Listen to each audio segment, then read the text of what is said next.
Thank you, Jesus. What's up, guys? I wanted to do a video on creation responds to us as sons. I've had a few instances where this has happened, and it's just a matter of being aware when it is happening. Creation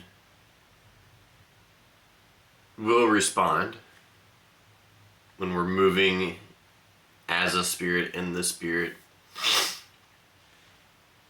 when we're seeking God. Just a few examples before we get into scriptures of it. I remember one time God had told me to go to the post office, and I was going to walk there. I went ahead and walked there, and there was traffic on both sides coming through, because I had to cross a highway to get over to the post office. And when I got to the road, traffic stopped. Like, there was still traffic, but it had stopped. I was like, what's going on? I looked at where the cars were, and there was a dog in the middle of traffic that had stopped the traffic. So I walked past, and as soon as I got over to the other side, the dog turned around and went back to where it came from. So that was one instance, because it was like, what's the dog doing there? Why is it there right when I'm walking there? Another one was I had a wasp in my house, and so we know that the word is powerful. We know that we have authority over creation. So I had a wasp in my house, and instead of just killing it, I opened the door, and I was like, you gotta go, you gotta leave the house, go outside. So I opened the door, and the wasp flew around the door and went outside. Again, just practicing our authority. We have authority in Christ over creation, over creatures of creation. Also, when you go out to meditate and you notice the wind blowing, that's not a coincidence. Creation is responding to you. Creation knows what you're doing as a son. Creation knows that you're seeking the creator of creation.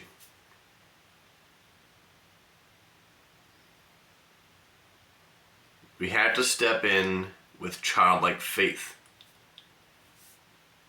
We can't just write things off. We can't, that just happened because. No, nothing happens just because. When you're walking in godly authority, things happen because of what you're walking in. Scripture says that all of creation is waiting eagerly for the revealing of the sons of God. Why? So you can work together. Jesus walked on water. That's using creation. That's creation knowing Jesus' authority. And Jesus also knowing his authority, so that he can step into that power, so that he can use that to walk on water, so he's not out there swimming. Hebrews 1 says he's the who being the brightness of his glory.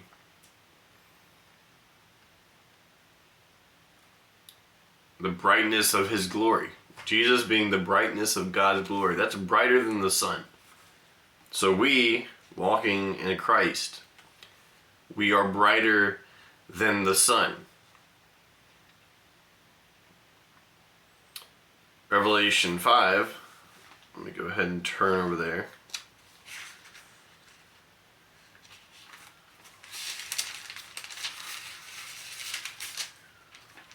Revelation 5 is about John. Of course, he's seeing this vision, seeing these prophecies of Christ. And 5:13 says, "And every creature which is in heaven and on earth and under the earth, and such as are in the sea, and all that are in them, I heard saying, Blessing and honor and glory and power be to him who sits on the throne, and to the Lamb forever and ever."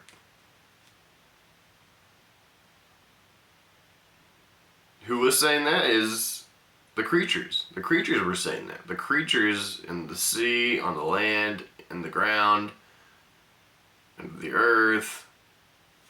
Worms, basically. Worms were saying this. Fish were saying this. They were speaking. He could hear them speaking.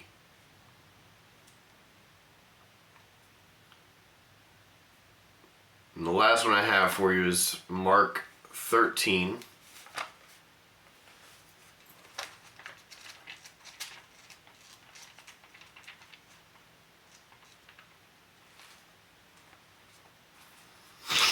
(24 through 27). It says, "But in those days after that tribulation, the sun will be darkened, and the moon will not give its light. The stars of heaven will fall, and the powers in heaven will be shaken. Then they will see the Son of Man coming in the clouds with great power and glory. And then he will send his angels and gather together his elect from the four winds, from the farthest part of the earth to the farthest part of heaven." So what did these things follow? It says, in those days, after the tribulation, the sun will be darkened, the moon won't give its light, the stars of heaven will fall, and the powers in heaven will be shaken. Why? Then they will see the Son of Man coming. Because the Son of Man is coming. The Son of Man is coming. Once we're stepping in the Son of Man, creation responds. We have to step into what we are called to step into. Creation is waiting eagerly. It's an eager wait. They're not just sitting there. Creation isn't just sitting there lazily waiting. They're eagerly waiting. They want to do stuff. They want us to know who we are. They want us to walk in it. So I hope this is encouraging to you. I hope this encourages you to remain aware of just creation around you in general. If you're going somewhere, if God told you to go somewhere, keep your eyes open. Keep your eyes open to the earth, open to what's around you, so you know what is changing because of you. Why do you see this thing, this sign that says that all of a sudden because it wasn't there before, you didn't notice it before? You got to be aware. Be aware, and you'll realize, wow, creation is responding to me. Creation wants me to do this. Creation wants to help me fulfill my destiny. Again, I hope this encourages you guys. Bless you. Be safe in Jesus' name. Continue to follow his voice. Amen.